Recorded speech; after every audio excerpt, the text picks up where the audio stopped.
Hi hello வணக்கம். இன்றைக்கி ஒரு வேலையாக கடத்திற்கு போகும்போது என்ன ஒரு கண்குள்ளா காட்சி மாதிரி அக்காங்க 4-5 பேர் சிகப்பு முளைக்கீரையை அறுவடை செஞ்சுட்டு இருந்தாங்க. பார்த்ததும் ரொம்ப சந்தோஷமாக ஆகிடுச்சு. என் ஹஸ்பண்டும் வண்டியை நிறுத்திட்டாங்க. சரி, முடிஞ்ச அளவுக்கு ரசிச்சுட்டு சமையலுக்கு கீரை வாங்கிட்டு போகலான்னு அவங்க பக்கத்தில் போயிட்டோம். இந்த கீரை சிகப்பு முளைக்கீரைன்னு சொல்லுவாங்க. அது மட்டும் இல்லை, அங்கே இன்னும் பல வகை கீரை நடவு செஞ்சுருக்காங்க. அதெல்லாம் இன்னும் ரெடி ஆகலை.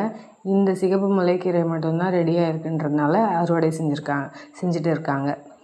பச்சை பொன்னாங்கண்ணி கீரையெல்லாம் எங்கள் கிராமத்தில் ரோட்டு ஓரமாகவே கிடைக்கும். இதில் சத்து இருக்குது, அதில் சத்து இருக்குதுன்னு நம்ம டெய்லி எதையோ வாங்கி சாப்பிட்றோம். ஆனால் எல்லா சத்தும் இருக்கிற மலிவான விலையில் கிடைக்கிற கீரை சாப்பிட்றத விட்டுடுறோம். முடிஞ்ச அளவுக்கு வாரம் 2 முறையாவது கீரை உணவில் எடுத்துக்கோங்க. நாங்கள் விவசாயி கிடையாது, மீனவர். ஆனால் விவசாயியும் மீனவரும் சேர்ந்து வசிக்கிற அழகான கிராமம் தான் நாங்கள் இருக்கிறது. இந்த கீரைக்கட்டு வெறும் 20 ரூபாய் தான்.